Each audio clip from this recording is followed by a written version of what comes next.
All praise to the Most High. I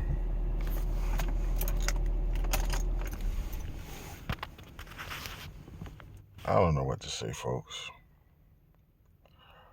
All I got to say, here we go again. Here we go again.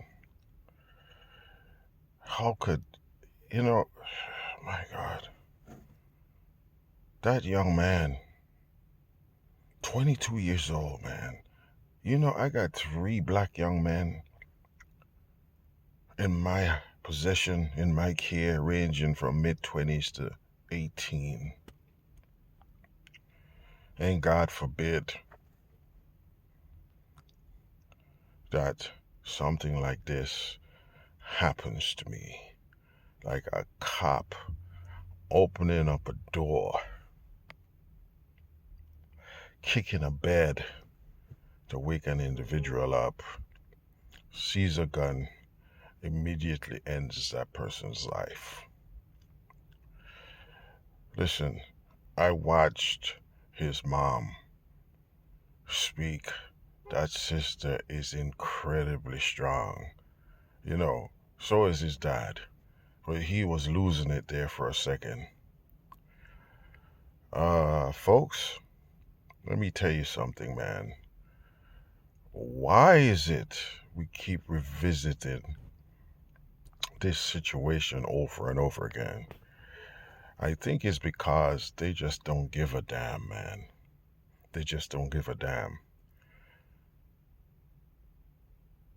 This young man, legally, in the comfort of a home, privacy, with a gun. You see, for this reason, I did not arm myself. But with the craziness that's happening, I am thinking about doing it again. You see, I had kids in my house, and I didn't want that possibility of somebody getting hurt. You having a gun in your house and you have to hide it and lock it. Hey, when somebody comes in there, it's too late to react, okay? But this guy was legally armed, okay? He got that gun to protect himself because he was a delivery man, was afraid of the criminals in the streets. What he didn't know is that criminals wear 10 badges too. Listen, folks, I looked at the press conference with this interim chief was trying to paint the narrative that this guy pointed a gun at the cops. Okay? They had to come back and turn it around. The gun wasn't pointed at the cops. It wasn't pointed at the cops, man. Then I was listening to this clown from New York City, a retired cop. She's an educator. She comes out on the news and says, oh yeah, police officers are trained to shoot whenever they see a gun. You know what? Well, that nullifies the Second Amendment. The Second Amendment should be printed on toilet paper. Because the Constitution says you have the right to bear arms. So why would a cop kill you if that's your constitutional right to bear arms? You see, we are in a situation here that's untenable, man. And I'm telling you folks out there, especially the black and brown ones, who continue to poo-poo this type of behavior, just like Clarence Thomas. Clarence Thomas, every time I see him, I was thinking that he should be made into, a second character in Pac-Man. And maybe his power pill is some watermelon, a freaking chicken, or dung. He went by the name Long Dong. That should be spelled D-U-N-G. This guy is a pile of crap. Just sit up there. How the hell do he go to sleep at night? Man, that was some serious tranquilizers he take. Maybe they're watermelon flavored, I guess. I don't know. But my goodness, man. Look at the biblical scripture with what Moses did. Moses threw away everything. Everything.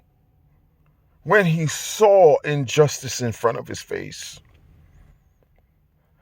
My goodness, man. Look, Clarence Thomas, you are a sorry excuse of being a human being, man. My goodness. And then you clowns sit up there and always wanted to be part of a system. We got black people that are part of the NRA, man. You see, when situations like this happen, where is the NRA? Crickets. Crickets. Do you know the NRA supported Ronald Reagan? Do you know they supported gun rights in California when black people was practicing their Second Amendment rights? Yes, look up the history. As long as there were guns in black people's hands, the NRA was for gun regulations. And you stupid ones out there keep supporting, sending your money to an organization who don't give a damn about your rights. We always gonna be last, man, because we got people like Clarence Thomas sitting in the seat of power, just like a pile of crap, does nothing. This young man lost his life needlessly. Now the cover-up is here. They're trying to put the narrative that, oh, he had a gun. Yes, according to the law, his gun was registered. He earned the right. The cops killed him because they saw a gun. You know, the statute is the weapon has to be brandished as, a type of offensive behavior. You're not allowed to kill somebody because you see a gun. This is the narrative that the cops use.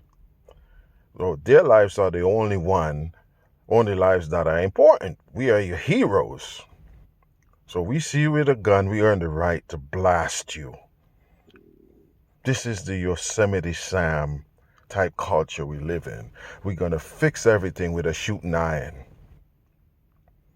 The same reason why a cop could enter a mall with a weapon with 5.62 rounds in there, jumpy rounds. Killer assailant, bullet travels, go into the dressing area and murdered a young woman. That is zero common sense, zero regard to people's lives. Okay? And it's the same attitude all the cops have. I don't think it's racism. Minute. It's the training. It's this hubris the system allowed them to get away with. Do you know the cops have a motto that is better to be judged by 12 than to be carried by 6? So that's tell you where the mindset is, okay? When push come to shove, we, John Q. Public, is at risk of being murdered by police officers. And they're going to go sit in front of a panel if they ever get there, and they know what the outcome is because they hide behind police welfare called qualified immunity. And the scenario keeps repeating itself. You see, in the black community, I'm not saying it's only black people alone suffer this inhumanity. I remember this woman in Utah. I couldn't watch her tape. I mean, when she spoke, her lips trembled. Her son was autistic or something, wouldn't listen. So she decided, well, let me call the officer, see if they could, coax him into listening. Within seconds, the cops got there. The boy ran out of the house. The cops full him of lead. He survived, but what kind of life would he have? Miami Gardens, same thing. It was cold one day. This lady has this son, he had some kind of issue, He probably was in his 20s, but think like he was 10 years old or even less. Had a broom in his hand. Cop showed up. Woman begged him, "Don't hurt my baby." Killed the woman's son, autistic son, in front of her. Nothing happened. I don't know what to say, man. I don't know what to tell you. Like I've been saying, we as a people, we got to take solace in our suffering and know that biblical prophecy has been fulfilled through our suffering. You hear me? We are the chosen people, the original people. The book says so. Keep saying, your family, my family had a boat ride across that ocean. 99.9% you have Semitic roots. Our suffering is a personification of prophecy being fulfilled. And I'm telling you, people, stop looking to politicians to solve your problems. Joe Biden can't do it. You got to look to the Elohim and get back to our foundation. Then and only then we'll be rescued. We keep seeing the same thing over and over again. No end in sight. This is what the book says. No resting place for us, man. A byword, forever spoiled. Always last. You marry a woman and some other guy go sleep with her. Your children be sold into slavery. It just reeks of our ancestry and who we are. It's really sad. This is Mr. Locke and the mom. I know this will sound cliche to you because we always have thoughts and prayers going out. I think we need to put Benjamin Crump out of business, man. This would be a good thing for us. Retire Benjamin Crump. I calls him the llama guy. This is a vulture that eats bones only. It's not Crump's fault, okay? But I'm just saying though, we should make it a mission to retire Benjamin Crump, man. Should be our mission. Make him retire. By all means necessary.